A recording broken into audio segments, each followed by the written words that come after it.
Royals Kannada prime ನ್ಯೂಸ್ಗೆ ಸ್ವಾಗತ. ನಾನು ರಮ್ಯಾ. ಇಂದಿನ ಮುಖ್ಯಾಂಶಗಳು. ಇವರು ಅರಣ್ಯ ರಕ್ಷಕರಲ್ಲ, ಅರಣ್ಯ ಭಕ್ಷಕರು. ಒಂದೇ ಒಂದು ಮರ ಬೆಳೆಸದಿದ್ದರೂ ಮರ ಕಡಿಯಲು ಮಾತ್ರ ಅನುಮತಿ. ನೂರಾರು ವರ್ಷಗಳ ಮರಗಳ ಕಡಿತಕ್ಕೆ ಅನುಮತಿ ನೀಡಿದ ಅರಣ್ಯ ಇಲಾಖೆ. ನಾಗರಿಕರ ಆಕ್ರೋಶ. ವಿದ್ಯಾರ್ಥಿಗಳಿಗೆ ಶೈಕ್ಷಣಿಕ ಪ್ರೋತ್ಸಾಹ ಧನ ನೀಡಲು ಅರ್ಜಿ ಆಹ್ವಾನ. ಡಾಕ್ಟರ್ ಕೆ ಸುಧಾಕರ್ ಫೌಂಡೇಶನ್ ಇಂದ ಚಿಕ್ಕಬಳ್ಳಾಪುರ ವಿಧಾನಸಭಾ ಕ್ಷೇತ್ರದ ವ್ಯಾಪ್ತಿಯ ಎಲ್ಲ ವಿದ್ಯಾರ್ಥಿಗಳಿಗೆ ಪ್ರೋತ್ಸಾಹ ಧನ. ಜೂನ್ 27ರ ಕೆಂಪೇಗೌಡ ಜಯಂತಿಯಂದು ವಿತರಣೆ. ಶಿಡ್ಲಘಟ್ಟ ನಗರದಲ್ಲಿ ವೈಭವದಿಂದ ನಡೆದ ಶ್ರೀರಾಮ ಶೋಭಾಯಾತ್ರೆ. ಮೊಳಗಿದ ಜೈ ಶ್ರೀರಾಮ್ ಘೋಷಣೆ ಕುಳಿದು ಕುಪ್ಪಳಿಸಿದ ತರುಣ ತರುಣಿಯರು. ಶಿಡ್ಲಘಟ್ಟ ಕೇಸರಿಮಯ. ವಾರ್ತೆಗಳ ವಿವರ. ಇವರು ಅರಣ್ಯ ರಕ್ಷಕರಲ್ಲ, ಅರಣ್ಯ ಭಕ್ಷಕರು. ಲಕ್ಷಾಂತರ ರೂಪಾಯಿ ಜನರ ತೆರಿಗೆ ಹಣದಲ್ಲಿ ವೇತನ ಪಡೆದು ಅರಣ್ಯ ರಕ್ಷಣೆಯ ಮುಸುಗಿನಲ್ಲಿ ಅರಣ್ಯ ನಾಶ ಮಾಡಲು ಮುಂದಾಗಿರುವ ಅರಣ್ಯ ಇಲಾಖೆ ಅಧಿಕಾರಿಗಳ ವರ್ತನೆಗೆ ಸಾರ್ವಜನಿಕ ವಲಯದಲ್ಲಿ ತೀವ್ರ ಆಕ್ರೋಶ ವ್ಯಕ್ತವಾಗಿದ್ದು ಶಾಪ ಹಾಕುತ್ತಿದ್ದಾರೆ. ಇನ್ನು ನ್ಯಾಯಾಂಗ ಇಲಾಖೆ 5 ಲಕ್ಷ ಸಸಿ ನೆಡುವ ಅಭಿಯಾನ ಮಾಡುತ್ತಿದ್ದರೆ ಅರಣ್ಯ ಇಲಾಖೆಯವರು ಕೋಟಿ ವೃಕ್ಷ ನಾಶದ ಅಭಿಯಾನಕ್ಕೆ ಚಾಲನೆ ನೀಡಿದಂತಿದೆ. ಅರಣ್ಯ ಭಕ್ಷಕರ ಪರಿಸರ ನಾಶದ ಕುರಿತು ಒಂದು ವರದಿ ಇಲ್ಲಿದೆ ನೋಡಿ.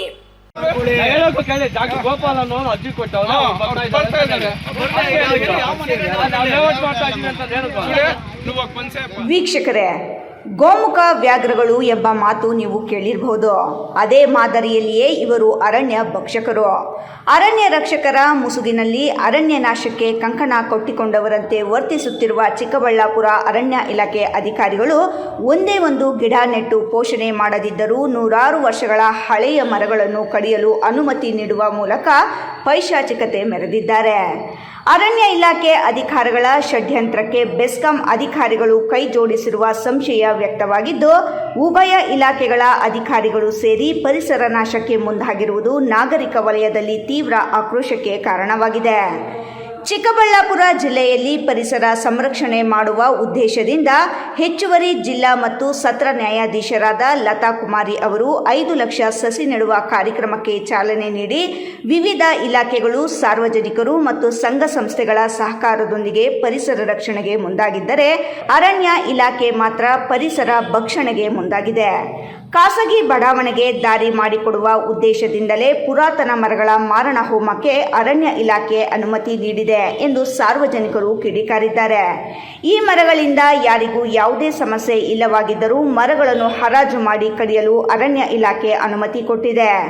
ಇಲ್ಲಿ ಕಾಣ್ತಾ ಇದೆಯಲ್ಲ, ಮರವನ್ನು ಕಡಿದು ವಾಹನಕ್ಕೆ ತುಂಬಿರೋದು. ಹೀಗೆ ಮರಗಳ ಮಾರಣ ಹೋಮ ಮಾಡಲು ನೇರವಾಗಿ ಅರಣ್ಯ ಇಲಾಖೆ ಅಧಿಕಾರಿಗಳೇ ಅನುಮತಿ ನೀಡಿದ್ದರೆ ಅದೇ ಖಾಸಗಿ ಬಡಾವಣೆಗೆ ದಾರಿಗೆ ಸಹಾಯವಾಗಲು ಮರ ಕಡಿಯಲು ಅನುಕೂಲವಾಗುವಂತೆ ಬೆಸ್ಕಾಂ ಇಲಾಖೆ ಇಡೀ ದಿನ ವಿದ್ಯುತ್ ಕಡಿತಗೊಳಿಸಿದೆ ಎಂಬ ಆರೋಪವು ಕೇಳಿಬಂದಿದೆ. ವಿದ್ಯುತ್ ಸ್ವೀಕರಣ ಕೆಂದುರಸ್ತಿ ಹೆಸರಿನಲ್ಲಿ ಈ ಭಾಗದ ವಿದ್ಯುತ್ ಕಡಿತ ಮಾಡಿದ್ದು, ಇದರಿಂದ ಇಡೀ ನಗರದಲ್ಲಿ ಭಾನುವಾರ ವಿದ್ಯುತ್ ಇಲ್ಲದೆ ನಾಗರಿಕರು ಪರದಾಡುವಂತಾಗಿದೆ. ಪರಿಸರ ಉಳಿವಿಗಾಗಿ ಒಂದು ದಿನವೂ ಕೆಲಸ ಮಾಡದ ಈ ಬೆಸ್ಕಾಂ ಅಧಿಕಾರಿಗಳು ಖಾಸಗಿ ಬಡಾವಣೆಗೆ ಸಹಾಯ ಮಾಡಲು ಇಷ್ಟೆಲ್ಲ ಮಾಡುತ್ತಿದ್ದಾರೆ ಎಂದು ನಾಗರಿಕರು ಆಕ್ರೋಶ ವ್ಯಕ್ತಪಡಿಸಿದ್ದಾರೆ. ಇದೇ ಚಿಕ್ಕಬಳ್ಳಾಪುರದಲ್ಲಿ ಏನು ಡಿಪೋ ಕಡೆಯಿಂದ ಈಶಾಗ್ ಹೋಗುವಂತ ರಸ್ತೆಯಲ್ಲಿ ಪುರಾತನದ ಸುಮಾರು 50, 60, 100 ವರ್ಷಗಳ ಇತಿಹಾಸ ಇರುವಂತ ಆಲದ ಮರಗಳನ್ನ ನಮ್ಮ ನಗರ ಹೊಂದಿದೆ. ಆದರೆ ಏನು ದುರಾದೃಷ್ಟ, ನಮಗೆ ಇವತ್ತು ಏಕಾಏಕಿ ಏನು ಒಂದು ಫಾರೆಸ್ಟ್ ನಗರದ ಫಾರೆಸ್ಟ್ ಅಧಿಕಾರಿಗಳ ಮುಖಾಂತರ ಪರ್ಮಿಷನ್ ತಗೊಂಡು ಇವರು ಒಂದು ಹಣದ ಮೂಲಕ ಆಫೀಸ್ ಹೊಟ್ಟೆ ಅಧಿಕಾರಿಗಳು ಈ ಮರಕ್ಕೆ ಕಡಿಯೋದಕ್ಕೆ ಅವಕಾಶ ಮಾಡಿಕೊಟ್ಟಿರ್ತಾರೆ. ಈಗಾಗಲೇ ಅರ್ಧ ಮರವನ್ನ ಕಡಿದಿದ್ದಾರೆ. ಈಗಾಗಲೇ ನಮಗೆ ವಿಷಯ ಗೊತ್ತಾದ್ಮೇಲೆ ಇದ್ರ ಬಗ್ಗೆ ಬಂದು ಪತ್ರಿಕಾ ಮಾಧ್ಯಮದ ಮುಖಾಂತರ ಮತ್ತು ಪತ್ರಿಕಾ ಸಹಾಯದಿಂದ ಇದನ್ನ ಬಹಿರಂಗಪಡಿಸ್ತಾ ಇದೀವಿ. ದುರದೃಷ್ಟ ಏನಂದ್ರೆ ಇವತ್ತು 5ನೇ ತಾರೀಕು ಪರಿಸರ ದಿನಾಚರಣೆಯನ್ನ ಆಚರಣೆ ಮಾಡಿದ್ವಿ.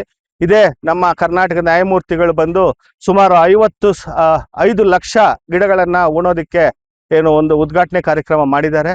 ದಯವಿಟ್ಟು ಅವರಲ್ಲಿ ನಾನು ಕಳಕಳಿಯಾಗಿ ಮನವಿ ಮಾಡ್ಕೊಳ್ತಾ ಇದ್ದೀನಿ. ಏನು ನ್ಯಾಯಾಧೀಶರು ನಮ್ಗೆ ಬಂದು ಇಲ್ಲಿ ಹೇಳಿದ್ದಾರೆ, ಅವರು ಇದನ್ನ ಖುದ್ದಾಗಿ ಪರಿಶೀಲನೆ ಮಾಡಬೇಕು. ತಪ್ಪಿತಸ್ಥರಿಗೆ ಯಾರಿದ್ದಾರೆ ಅವರ ನಿರ್ದಾಕ್ಷಿಣ್ಯಕ್ಕೆ ಸರ್ಕಾರ ಮಟ್ಟದಲ್ಲಿ ಅಧಿಕಾರಿಗಳಿದ್ದಾರೆ, ಅವರನ್ನ ಕೂಡಲೇ ಸಸ್ಪೆಂಡ್ ಮಾಡಬೇಕು. ಅವರ ಯಾವುದೇ ಹಿಂದಿನ ಅವರ ಸಂಬಳ ಆಗಿರ್ಬೋದು ಅವರಿಗೆ ಏನು ನ್ಯಾಯದಲ್ಲಿ ಅವರನ್ನ ಶಿಕ್ಷೆಗೆ ಒಳಪಡಿಸ್ಬೇಕು. ಇದನ್ನ ನಾವು ತೀವ್ರವಾಗಿ ಖಂಡಿಸ್ತಾ ಇದ್ದೀವಿ. ಈ ವಿಷಯದಲ್ಲಿ ನ್ಯಾಯಾಧೀಶರ ಮಧ್ಯೆ ಪ್ರವೇಶ ಮಾಡಲಿಲ್ಲ ಅಂತಂದ್ರೆ ನ್ಯಾಯಾಂಗದ ವ್ಯವಸ್ಥೆಯ ಮೇಲೆ ನಮಗೆ ಇರುವಂತಹ ಅಪಾರ ನಂಬಿಕೆ, ಒಂದು ವಿಶ್ವಾಸವಿದೆ, ಅದು ಸುಳ್ಳು ಅಂತೇಳಿ ನಾನು ಈ ಮೂಲಕ ಅವರನ್ನ ಮನವಿ ಮಾಡ್ಕೊತಾ ಇದ್ದೀನಿ ನ್ಯಾಯಾಧೀಶರಲ್ಲಿ. ದಯವಿಟ್ಟು ಈ ಸುದ್ದಿ ಮಾಹಿತಿ ಮುಖಾಂತರ ನ್ಯಾಯಾಧೀಶರ ಗಮನಕ್ಕೆ ಬರ್ಬೇಕಂತೇಳಿ ನಾನು ನಮ್ಮ ಚಿಕ್ಕಬಳ್ಳಾಪುರ ಜನತೆಯ ಪರವಾಗಿ ಸವಿನಯದಾಗಿ ಮನವಿಯನ್ನ ಮಾಡ್ಕೊಳ್ತಾ ಇದ್ದೀನಿ.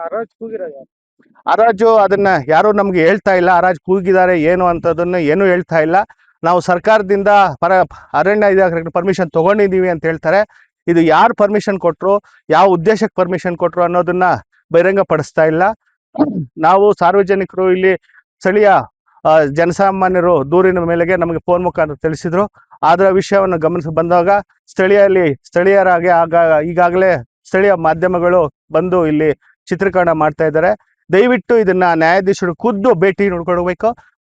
ನಮ್ಮ ಜಿಲ್ಲಾ ಅಧಿಕಾರಿಗಳು ಇದನ್ನ ಪರಿಗಣನೆಗೆ ತಗೊಂಡು ನೆಕ್ಸ್ಟ್ ಸಭೆಯಲ್ಲಿ ತೀಕ್ಷ್ಣವಾಗಿ ಅವರನ್ನ ಪ್ರಶ್ನೆ ಮಾಡಿ ಪಬ್ಲಿಕ್ ಸೆಕ್ಟರ್ ಅಲ್ಲಿ ಈ ವಿಷಯವಾಗಿ ಬಹಿರಂಗ ಪಡಿಸ್ಬೇಕಂತೇಳಿ ಸ್ಥಳೀಯ ಜಿಲ್ಲಾಧಿಕಾರಿಗಳು ನಾನು ಮನವಿಯನ್ನ ಮಾಡ್ಕೊಳ್ತಾ ಇದೀವಿ. ಈಗಾಗಲೇ ನ್ಯೂಸ್ ಮುಖಾಂತರ ಹೋಗಿರುತ್ತೆ, ಅದನ್ನು ಚಿತ್ರೀಕರಣ ಆಧರಿಸಿ ಈಗಾಗಲೇ ನಾನು ನನ್ನ ಮನವಿಯನ್ನ ನಾಳೆನೆ, ಇಲ್ಲ ಇವತ್ತು ಭಾನುವಾರ ಆಗಿರೋದ್ರಿಂದ ನಾಳೆ ನಾನೇ ಖುದ್ದು ದೂರನ್ನ ನಾನು ಈ ಮರಗಳ ಒಂದು ಹೋರಾಟದಲ್ಲಿ ಏನು ಅನ್ಯಾಯ ಆಗ್ತಾ ಇದೆ ಅದಕ್ಕೆ ನಾನು ನಾಳೆ ದೂರನ್ನ ಕೊಡ್ತೀನಿ ಅಂತ ಹೇಳಿ. ಇಲ್ಲಿ ಕಾಣ್ತಾ ಇದೆಯಲ್ಲ 2 ಬೃಹತ್ ಗಾತ್ರದ ಆಲದ ಮರಗಳು.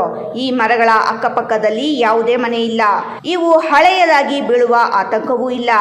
ಇನ್ನು ರಸ್ತೆ ಅಗಲೀಕರಣ ಕಾಮಗಾರಿಯಂತೂ ಇಲ್ಲವೇ ಇಲ್ಲ. ಹಾಗಿದ್ದರೂ ಅರಣ್ಯ ಇಲಾಖೆ ಖಾಸಗಿ ಬಡಾವಣೆಗೆ ಅನುಕೂಲ ಮಾಡಲು ಈ ಮರಗಳ ಕಡಿತಕ್ಕೆ ಅನುಮತಿ ನೀಡಿದೆಯಾ ಎಂಬ ಸಂಶಯ ಮೂಡದಿರದು. ಭಾನುವಾರವಾದ ಕಾರಣ ಎಲ್ಲ ಇಲಾಖೆಯ ಅಧಿಕಾರಿಗಳು ರಜೆಯಲ್ಲಿರುತ್ತಾರೆ. ಬೆಸ್ಕಾಂನವರು ವಿದ್ಯುತ್ ಕಡಿತಗೊಳಿಸಿದ್ದಾರೆ. ಮರ ಕಡಿಯಲು ದಳ್ಳಾಳಿ ಬಂದು ಆರಂಭಿಸಿದ್ದಾರೆ. ವಿಚಾರ ತಿಳಿಯುತ್ತಿದ್ದಂತೆ ನಾಗರಿಕರು, ಪರಿಸರ ಪ್ರೇಮಿಗಳು ಸ್ಥಳಕ್ಕೆ ಬಂದು ಮರ ಕಡಿಯುವುದನ್ನು ತಡೆದು ತರಾಟೆಗೆ ತೆಗೆದುಕೊಂಡಿದ್ದಾರೆ. ಜಿಲ್ಲಾ ಅರಣ್ಯಾಧಿಕಾರಿ ಗಿರೀಶ್ ಅವರು ಯಾರೇ ಕರೆ ಮಾಡಿದರೂ ಸ್ವೀಕರಿಸುವ ಕನಿಷ್ಠ ಸೌಜನ್ಯ ತೋರದೆ ಉದ್ದಟತನ ಮೆರೆದಿದ್ದಾರೆ. ಇನ್ನು RFO ಅಜಯ್ ಕರೆ ಸ್ವೀಕರಿಸಿ ಮರ ಕಡಿಯಲು ಅನುಮತಿ ನೀಡಲಾಗಿದೆ ಏನೀಗ ಎಂಬ ಅರ್ಥದಲ್ಲಿ ಮಾತನಾಡಿದರೆ, ಅರಣ್ಯ ಇಲಾಖೆಯಿಂದ ಕಳೆದ 1 ವರ್ಷದಲ್ಲಿ ನೆಟ್ಟು ಬೆಳೆಸಿರುವ ಮರಗಳು ಜಿಲ್ಲೆಯಲ್ಲಿ ಎಲ್ಲಾದರೂ ಇದೆಯೇ? ಒಂದು ವೇಳೆ ಇದ್ದರೆ ತೋರಿಸಿ ಎಂದು ಪ್ರಶ್ನಿಸಿದರೆ RFO ಅಜಯ್ ತಬ್ಬಿಬ್ಬಾದರು. ಒಟ್ಟಿನಲ್ಲಿ ಚಿಕ್ಕಬಳ್ಳಾಪುರ DFO ಸೇರಿ ಎಲ್ಲ ಅಧಿಕಾರಿಗಳು ಅರಣ್ಯ ರಕ್ಷಣೆ ಮಾಡುವ ಬದಲು ಭಕ್ಷಣೆಗೆ ಮುಂದಾಗಿದ್ದು, ಇದು ನಾಗರಿಕ ವಲಯದಲ್ಲಿ ತೀವ್ರ ಆಕ್ರೋಶಕ್ಕೆ ಕಾರಣವಾಗಿದೆ. ಅಲ್ಲದೆ ನ್ಯಾಯಾಂಗ ಇಲಾಖೆ ನಡೆಸುತ್ತಿರುವ 5 ಲಕ್ಷ ಸಸಿ ನೆಡುವ ಅಭಿಯಾನದ ಜವಾಬ್ದಾರಿ ಹೊತ್ತಿರುವ ನ್ಯಾಯಾಧೀಶರಿಗೆ ಅರಣ್ಯ ಇಲಾಖೆ ಮತ್ತು ಬೆಸ್ಕಾಂ ಇಲಾಖೆ ವಿರುದ್ಧ ದೂರು ನೀಡಲು ಪ್ರಜ್ಞಾವಂತರು ಮುಂದಾಗಿದ್ದು, ನಾಗರಿಕರ ಆಕ್ರೋಶಕ್ಕೆ ಮಣಿಯದ ಅರಣ್ಯ ಇಲಾಖೆ ಅಧಿಕಾರಿಗಳು ನ್ಯಾಯಾಧೀಶರ ಕಾನೂನು ಕ್ರಮಕ್ಕಾದರೂ ಮಣಿಯಲಿ ಎಂಬ ನಿರ್ಧಾರಕ್ಕೆ ಬರಲಾಗಿದೆ. ಇದೀಗ ಸಣ್ಣದೊಂದು ವಿರಾಮದ ನಂತರ ರಾಯಲ್ಸ್ ಕನ್ನಡ ಪ್ರೈಮ್ ನ್ಯೂಸ್ ಮುಂದುವರಿಯುತ್ತದೆ. National education society of Karnataka Basavanagudi Bengaluru ಅಡಿಯಲ್ಲಿ ಬಾಗೇಪಲ್ಲಿ ನ್ಯಾಷನಲ್ PU ಕಾಲೇಜಿನಲ್ಲಿ 2026-27ನೇ ಸಾಲಿನ ಪ್ರಥಮ PUC ದಾಖಲಾತಿ ಪ್ರಾರಂಭವಾಗಿದೆ. ಡಾಕ್ಟರ್ H ನರಸಿಂಹಯ್ಯನವರು ಸ್ಥಾಪನೆ ಮಾಡಿರುವ ನ್ಯಾಷನಲ್ PU ಕಾಲೇಜು ಬಾಗೇಪಲ್ಲಿಯ ಹೆಮ್ಮೆಯ ಶೈಕ್ಷಣಿಕ ಸಂಸ್ಥೆ. ಇಲ್ಲಿ ವಿಜ್ಞಾನ ಮತ್ತು ವಾಣಿಜ್ಯ, ಕಲಾ ವಿಭಾಗಗಳಲ್ಲಿ ಉತ್ತಮ ಸಂಯೋಜನೆಗಳೊಂದಿಗೆ ಗುಣಮಟ್ಟದ ಶಿಕ್ಷಣ ನೀಡಲಾಗುತ್ತಿದೆ. ಸೈನ್ಸ್ PCMB ಹಾಗೂ PCMCS, ಕಾಮರ್ಸ್ HEBA ಹಾಗೂ EBACS, ಆರ್ಟ್ಸ್ HESP, ನಿಯಮಿತ PU ಪಠ್ಯಕ್ರಮದ ಜೊತೆಗೆ KCET ಮತ್ತು NEETಗೆ ವಿಶೇಷ ತರಬೇತಿಯನ್ನು ನೀಡಲಾಗುತ್ತದೆ. ಆಧುನಿಕ ಪ್ರಯೋಗಾಲಯಗಳು, ದೊಡ್ಡ ಗ್ರಂಥಾಲಯ, ಅನುಭವಿ ಮತ್ತು ಪರಿಣಿತ ಅಧ್ಯಾಪಕರು ಇದು ನ್ಯಾಷನಲ್ PU ಕಾಲೇಜಿನ ವಿಶೇಷತೆ. ಉಚಿತವಾಗಿ ನಮ್ಮ ಕಾಲೇಜಿನಲ್ಲಿ ಸ್ಪೋಕನ್ ಇಂಗ್ಲಿಷ್ ಮತ್ತು ಕಂಪ್ಯೂಟರ್ ತರಬೇತಿಯನ್ನು ನೀಡಲಾಗುವುದು. 2025-26ನೇ ಸಾಲಿನ ದ್ವಿತೀಯ PUC ಪರೀಕ್ಷೆಯಲ್ಲಿ ನ್ಯಾಷನಲ್ ಕಾಲೇಜು ಬಾಗೇಪಲ್ಲಿಯಲ್ಲಿ ಕಲಾ ವಿಭಾಗದಲ್ಲಿ ಮೊದಲ ಸ್ಥಾನ ಪಡೆದಿದೆ. ವಿದ್ಯಾರ್ಥಿಗಳ ಸರ್ವತೋಮುಖ ಅಭಿವೃದ್ಧಿಗಾಗಿ ಪಠ್ಯೇತರ ಚಟುವಟಿಕೆಗಳಾದ NCC ಮತ್ತು NSS ತರಬೇತಿಯನ್ನು ನೀಡಲಾಗುತ್ತದೆ. SSLC ಪರೀಕ್ಷೆಯಲ್ಲಿ 600ಕ್ಕಿಂತ ಹೆಚ್ಚು ಅಂಕಗಳನ್ನು ಪಡೆದವರಿಗೆ ಉಚಿತ ದಾಖಲಾತಿ ನೀಡಲಾಗುವುದು. ಪ್ರತಿಭಾವಂತ ವಿದ್ಯಾರ್ಥಿಗಳಿಗೆ, ಸಾಮಾಜಿಕವಾಗಿ ಹಿಂದುಳಿದಿರುವಂತಹ ವಿದ್ಯಾರ್ಥಿಗಳಿಗೆ ಮತ್ತು ಬಡ ವಿದ್ಯಾರ್ಥಿಗಳಿಗೆ ಸ್ಕಾಲರ್ಶಿಪ್ ನೀಡಲಾಗುವುದು. ನಿಮ್ಮ ಮಗುವಿನ ಭವಿಷ್ಯವನ್ನು ಉಜ್ವಲಗೊಳಿಸಲು ಇಂದೇ ದಾಖಲಾಗಿ. ಸಂಪರ್ಕಿಸಿ ಪ್ರಾಂಶುಪಾಲರು doctor Venkata Shivareddy B. Mobile ಸಂಖ್ಯೆ 9870300308. ಮತ್ತೊಂದು ಸಂಖ್ಯೆ 9480115846. ವಿರಾಮದ ನಂತರ ರಾಯಲ್ಸ್ ಕನ್ನಡ ಪ್ರೈಮ್ ನ್ಯೂಸ್ಗೆ ಸ್ವಾಗತ. ಚಿಕ್ಕಬಳ್ಳಾಪುರ ವಿಧಾನಸಭಾ ಕ್ಷೇತ್ರ ವ್ಯಾಪ್ತಿಯ ಎಲ್ಲ ಸಮುದಾಯದ ವಿದ್ಯಾರ್ಥಿಗಳಿಗೆ ಪ್ರೋತ್ಸಾಹ ಧನ ವಿತರಿಸಲು ಅರ್ಜಿ ಆಹ್ವಾನಿಸಲಾಗಿದೆ. ಕಳೆದ 18 ವರ್ಷಗಳಿಗೂ ಹೆಚ್ಚು ಕಾಲದಿಂದ ಶ್ರೀ ಸಾಯಿ ಕೃಷ್ಣ ಚಾರಿಟಬಲ್ ಟ್ರಸ್ಟ್ ಹಾಗೂ ಡಾಕ್ಟರ್ ಕೆ ಸುಧಾಕರ್ ಫೌಂಡೇಶನ್ ನಿಂದ ಹಲವು ಸಾಮಾಜಿಕ ಸೇವೆಗಳನ್ನು ಮಾಡುತ್ತಿದ್ದು, ಅದರ ಮುಂದುವರೆದ ಭಾಗವಾಗಿ ಇದೀಗ ಪ್ರೋತ್ಸಾಹ ಧನ ವಿತರಣೆಗೆ ಮುಂದಾಗಿದ್ದಾರೆ. ಈ ಕುರಿತು ಒಂದು ವರದಿ ಇಲ್ಲಿದೆ ನೋಡಿ. ನಮ್ಮ ಸಾಯಿ ಕೃಷ್ಣ ಚಾರಿಟಬಲ್ ಟ್ರಸ್ಟ್ ಮತ್ತು KSR ಫೌಂಡೇಶನ್ ವತಿಯಿಂದ ನಿಮಗೆ ಆನ್ಲೈನಲ್ಲೇ ರಿಪ್ಲೈ ಬರ್ತದೆ. ವಿದ್ಯಾರ್ಥಿಗಳ ಮತ್ತು ಯುವಕರ ಶಿಕ್ಷಣ ಗುಣಮಟ್ಟ ವೃದ್ಧಿಗೊಳಿಸುವ ಶಾಲಾ ಕಾಲೇಜುಗಳಲ್ಲಿ ಪ್ರತಿಭಾವಂತ ವಿದ್ಯಾರ್ಥಿಗಳನ್ನು ಉತ್ತೇಜಿಸಲು ಈಗಾಗಲೇ ನೆರವು ನೀಡಲಾಗಿದೆ. ವಿದ್ಯಾರ್ಥಿಗಳಿಗೆ ಉಚಿತ ಬಸ್ ಪಾಸ್, ನೋಟ್ ಪುಸ್ತಕಗಳು, ಮೆರಿಟ್ ಸ್ಕಾಲರ್ಶಿಪ್, ಉನ್ನತ ಶಿಕ್ಷಣಕ್ಕೆ ನೆರವು, ಕೋವಿಡ್ ವೇಳೆ ಪಾಲಕರನ್ನು ಕಳೆದುಕೊಂಡ ಮಕ್ಕಳನ್ನು ದತ್ತು ಪಡೆದು ಪೂರ್ಣಾವಧಿ ಶಿಕ್ಷಣದ ಅವಕಾಶಗಳನ್ನು ಕಲ್ಪಿಸಿ ನೈತಿಕ ಬೆಂಬಲ ನೀಡಿರುವ ಸಾಯಿ ಕೃಷ್ಣ ಚಾರಿಟಬಲ್ ಟ್ರಸ್ಟ್ ಮತ್ತು ಡಾಕ್ಟರ್ ಕೆ ಸುಧಾಕರ್ ಫೌಂಡೇಶನ್ ಇದೀಗ ಹೊಸ ಯೋಜನೆ ಅನುಷ್ಠಾನಕ್ಕೆ ಮುಂದಾಗಿದೆ. ಈ ಸಂಬಂಧ ಚಿಕ್ಕಬಳ್ಳಾಪುರದ ಸಂಸದ ಡಾಕ್ಟರ್ ಕೆ ಸುಧಾಕರ್ ಗೃಹ ಕಚೇರಿಯಲ್ಲಿ ನಡೆದ ಸುದ್ದಿಗೋಷ್ಠಿಯಲ್ಲಿ ಮಾಹಿತಿ ನೀಡಿದ ಸುಧಾಕರ್ ಬೆಂಬಲಿಗರು, ಚಿಕ್ಕಬಳ್ಳಾಪುರ ವಿಧಾನಸಭಾ ಕ್ಷೇತ್ರದ ವಿದ್ಯಾರ್ಥಿಗಳು ಆನ್ಲೈನ್ ಮೂಲಕ ತಮ್ಮ ವಿವರಗಳೊಂದಿಗೆ ನಿಗದಿತ ನಮೂನೆಯಲ್ಲಿ ಅರ್ಜಿ ಸಲ್ಲಿಸಲು ಕೋರಿದರು. ಜೂನ್ 23ರಂದು ಕೆಂಪೇಗೌಡರ ಜನ್ಮದಿನ ಕಾರ್ಯಕ್ರಮದಲ್ಲಿ ವಿದ್ಯಾರ್ಥಿ ವೇತನ ವಿತರಿಸಲು ಸುಧಾಕರ್ ಫೌಂಡೇಶನ್ ಮುಂದಾಗಿದೆ. ಜೂನ್ 23ರಂದೇ ಸಂಸದ ಡಾಕ್ಟರ್ ಕೆ ಸುಧಾಕರ್ ಅವರ ಜನ್ಮದಿನವೂ ಇದ್ದು, ಅದು ಸುಬರ್ಕ ಫೌಂಡೇಶನ್ನಿಂದ ಬೃಹತ್ ರಕ್ತದಾನ ಶಿಬಿರ, ಆರೋಗ್ಯ ತಪಾಸಣಾ ಶಿಬಿರ ಆಯೋಜಿಸಲಾಗಿದೆ. ಫೌಂಡೇಶನ್ ಅಧ್ಯಕ್ಷ ಡಾಕ್ಟರ್ ಕೆ ಸುಧಾಕರ್ ಅವರು ರಕ್ತ ನೀಡುವ ಮೂಲಕ ಶಿಬಿರ ಉದ್ಘಾಟಿಸಲಿದ್ದಾರೆ. ರಕ್ತದಾನ ಶಿಬಿರದಲ್ಲಿ ಕನಿಷ್ಠ 1,000 ಯೂನಿಟ್ ರಕ್ತ ಸಂಗ್ರಹಿಸುವ ಗುರಿ ಹೊಂದಲಾಗಿದೆ. ಹೆಚ್ಚು ಸಂಖ್ಯೆಯ ರಕ್ತದಾನಿಗಳು ಆಗಮಿಸಿ ರಕ್ತ ನೀಡಿ ಸಂಕಷ್ಟದಲ್ಲಿರುವವರನ್ನು ಉಳಿಸಲು ನೆರವಾಗಬೇಕೆಂದು ಕೋರಿದರು. ಇನ್ನು ಜೂನ್ 27ರಂದು ಸಂಜೆ 5 ಗಂಟೆಯಿಂದ ವೇದಿಕೆ ಕಾರ್ಯಕ್ರಮ ನಡೆಯಲಿದ್ದು, ಮನರಂಜನೆ, ಸಾಂಸ್ಕೃತಿಕ ಕಾರ್ಯಕ್ರಮಗಳನ್ನು ಆಯೋಜಿಸಲಾಗಿದೆ. ನಾಡಿನ ಖ್ಯಾತ ಕಲಾವಿದರು ಗಾಯನ ಮತ್ತು ನೃತ್ಯ ಪ್ರದರ್ಶನ ಪ್ರಸ್ತುತಪಡಿಸಲಿದ್ದಾರೆ. ಇದೇ ವೇದಿಕೆಯಲ್ಲಿ ಅರ್ಜಿ ಸಲ್ಲಿಸಿರುವ ಎಲ್ಲ ವಿದ್ಯಾರ್ಥಿಗಳಿಗೆ ವಿದ್ಯಾರ್ಥಿ ವೇತನ ವಿತರಿಸಲಾಗುವುದು. ಕಾರ್ಯಕ್ರಮದ ನಂತರ ಅವರ ಸ್ವಗ್ರಾಮಗಳಿಗೆ ತೆರಳಲು ಸಾರಿಗೆ ವ್ಯವಸ್ಥೆಯನ್ನು ಮಾಡಲಾಗಿದೆ ಎಂದರು. ಚಿಕ್ಕಬಳ್ಳಾಪುರ ಕ್ಷೇತ್ರದ ಪ್ರತಿಭಾವಂತ ವಿದ್ಯಾರ್ಥಿಗಳನ್ನು ಗುರುತಿಸಿ ಉತ್ತೇಜಿಸಲು ಈ ಕಾರ್ಯಕ್ರಮ ಆಯೋಜಿಸಲಾಗಿದೆ. ಯಾವುದೇ ತಾರತಮ್ಯವಿಲ್ಲದೆ ಎಲ್ಲ ಜಾತಿ, ಧರ್ಮ ಮತ್ತು ಸಮುದಾಯದ ವಿದ್ಯಾರ್ಥಿ ಯುವಕರು ಒಗ್ಗೂಡಿ ಕಾರ್ಯಕ್ರಮದಲ್ಲಿ ಭಾಗವಹಿಸಿ ವಿದ್ಯಾರ್ಥಿ ವೇತನ ಸ್ವೀಕರಿಸಬೇಕೆಂದು ಮುಖಂಡರು ಮನವಿ ಮಾಡಿದರು. ಜನ ನೆನೆಸ್ಕೊಳ್ಬೇಕು, ಮರ್ತಿಲ್ಲ ಅನ್ನೋದನ್ನ ನಾನು ಮತ್ತೆ ಮತ್ತೆ ಹೇಳಲಿಕ್ಕೆ ಬಯಸ್ತೇನೆ. ಇವತ್ತಿನ ವಿಷಯ ಏನು ಅಂತಂದ್ರೆ, ಬರ್ತಕ್ಕಂಥ 27ನೇ ತಾರೀಕು ಏನು ಬೆಂಗಳೂರು ನಗರವನ್ನು ಕಟ್ಟಿದಂತಹ ಪ್ರಭು ನೂರಾರು ವರ್ಷಗಳ ಹಿಂದೆನೇ ವರ್ತಕರಿಗೆ ಮತ್ತು ಆಯಾ ಕಸುಬುದಾರರಿಗೆ ಅವಶ್ಯಕತೆ ಆಗೋ ರೀತಿಯಲ್ಲಿ ನಗರವನ್ನು ರೂಪಿಸಿದಂತಹ ನಾಡಪ್ರಭು ಕೆಂಪೇಗೌಡರ ಜಯಂತಿ. ಇವತ್ತು ವಿಶೇಷ ಏನು ಅಂತಂದರೆ, ನಾಡಪ್ರಭು ಕೆಂಪೇಗೌಡರ ಜಯಂತಿ ಅಂದೇನೆ ನಮ್ಮ ನಾಯಕರಾದಂಥ ಡಾಕ್ಟರ್ ಕೆ ಸುಧಾಕರ್ ಅವರ ಜಯಂತಿ ಸಹ ಅವತ್ತೇ ಬರ್ತದೆ, ಹುಟ್ಟುಹಬ್ಬ ಸಹ ಅವತ್ತೇ ಬರ್ತದೆ. ಅವರ ಹುಟ್ಟುಹಬ್ಬದ ಪ್ರಯುಕ್ತ ಮತ್ತು ನಾಡಪ್ರಭು ಕೆಂಪೇಗೌಡರ ಹುಟ್ಟುಹಬ್ಬದ ಪ್ರಯುಕ್ತ ಇವತ್ತು Sai Krishna charitable trust, K Sudhakar foundation ಇವೆರಡರ ವತಿಯಿಂದ ಈ ಬಾರಿಯ ಶೈಕ್ಷಣಿಕ ಸಾಲು ಪ್ರಾರಂಭ ಆಗಿದ್ದು, ಈ ಶೈಕ್ಷಣಿಕ ವರ್ಷದ ಆರಂಭದಲ್ಲೇನೆ ದ್ವಿತೀಯ PUC, ಪ್ರಥಮ PUC, ಪದವೀಧರ ಯಾವುದೇ ಕ್ಷೇತ್ರ ಆಗಿರ್ಬೋದು, ಪದವಿ BA, BCom, BSc, B.Ed, B.Ped, pharmacy, physiotherapy, nursing ಎಲ್ಲ ರೀತಿಯಾದಂತಹ ಪದವಿ ವ್ಯಾಸಂಗ ಮಾಡ್ತಾ ಇರ್ತಕ್ಕಂತಹ ಪ್ರತಿ ವಿದ್ಯಾರ್ಥಿ, ಯಾವುದೇ ಜಾತಿ ಭೇದ ಭಾವ ಇಲ್ಲ, ಯಾವುದೇ ಪಕ್ಷಾತೀತವಾದಂತಹ ಭೇದ ಭಾವ ಇಲ್ಲದೆ ಇವತ್ತು ಚಿಕ್ಕಬಳ್ಳಾಪುರ ವಿಧಾನಸಭಾ ಕ್ಷೇತ್ರದಲ್ಲಿ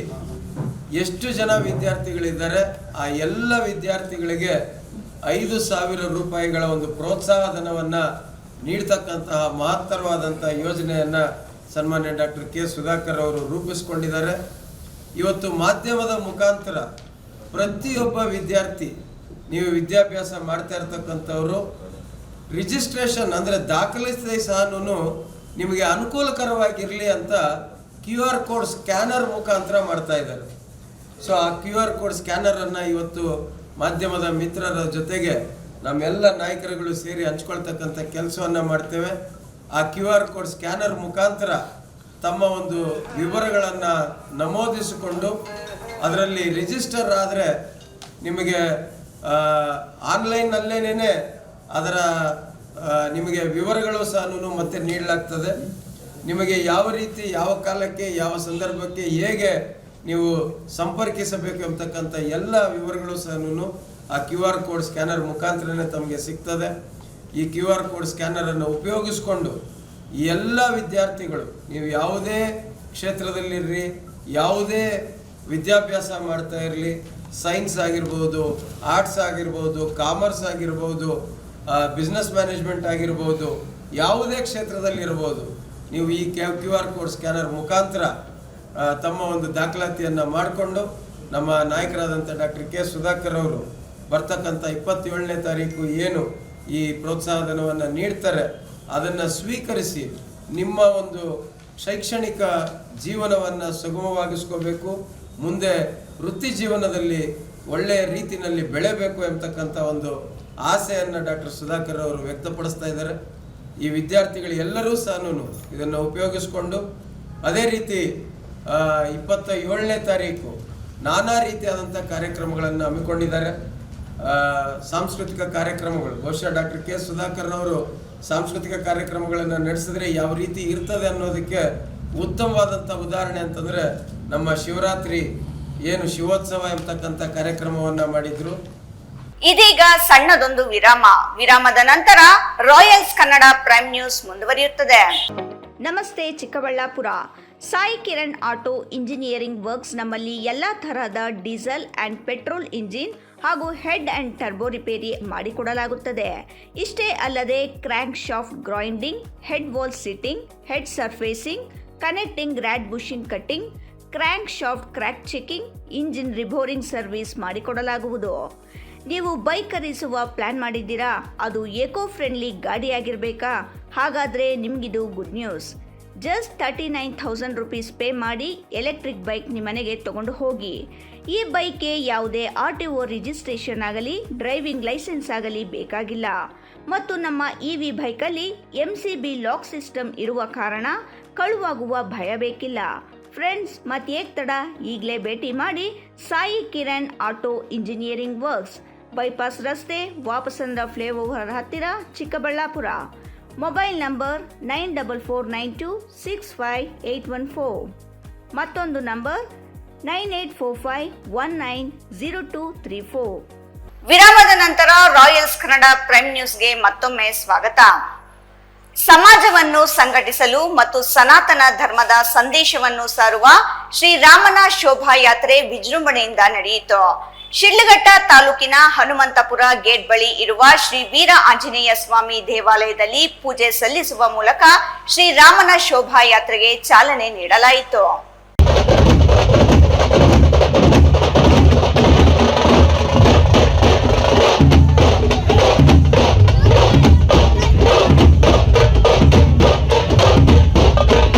ಸಮಾಜವನ್ನು ಸಂಘಟಿಸಲು ಮತ್ತು ಸನಾತನ ಧರ್ಮದ ಸಂದೇಶವನ್ನು ಸಾರುವ ಶ್ರೀರಾಮನ ಶೋಭಾಯಾತ್ರೆ ವಿಜೃಂಭಣೆಯಿಂದ ನಡೆಯಿತು.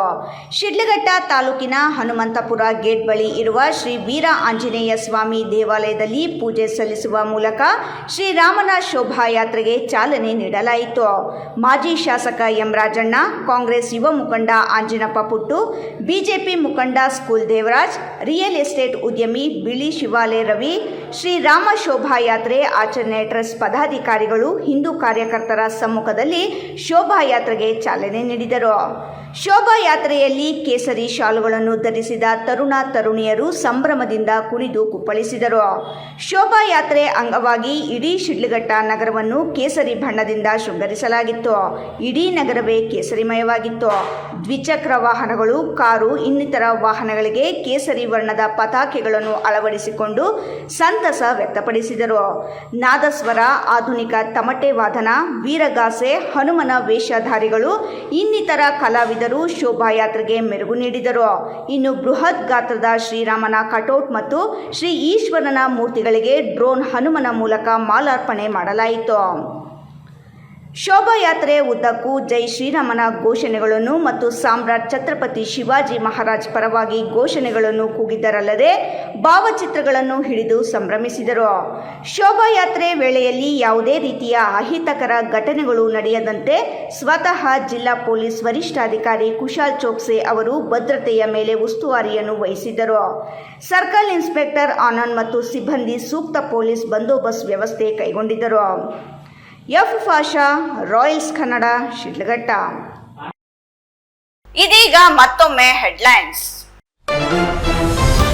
ಇವರು ಅರಣ್ಯ ರಕ್ಷಕರಲ್ಲ, ಅರಣ್ಯ ಭಕ್ಷಕರು. ಒಂದೇ ಒಂದು ಮರ ಬೆಳೆಸದಿದ್ದರೂ ಮರ ಕಡಿಯಲು ಮಾತ್ರ ಅನುಮತಿ. 100 ವರ್ಷಗಳ ಮರಗಳ ಕಡಿತಕ್ಕೆ ಅನುಮತಿ ನೀಡಿದ ಅರಣ್ಯ ಇಲಾಖೆ. ನಾಗರಿಕರ ಆಕ್ರೋಶ. ವಿದ್ಯಾರ್ಥಿಗಳಿಗೆ ಶೈಕ್ಷಣಿಕ ಪ್ರೋತ್ಸಾಹ ಧನ ನೀಡಲು ಅರ್ಜಿ ಆಹ್ವಾನ. ಡಾಕ್ಟರ್ ಕೆ ಸುಧಾಕರ್ ಫೌಂಡೇಶನ್ನಿಂದ ಚಿಕ್ಕಬಳ್ಳಾಪುರ ವಿಧಾನಸಭಾ ಕ್ಷೇತ್ರದ ವ್ಯಾಪ್ತಿಯ ಎಲ್ಲ ವಿದ್ಯಾರ್ಥಿಗಳಿಗೆ ಪ್ರೋತ್ಸಾಹ ಧನ. ಜೂನ್ 27ರ ಕೆಂಪೇಗೌಡ ಜಯಂತಿಯಂದು ವಿತರಣೆ.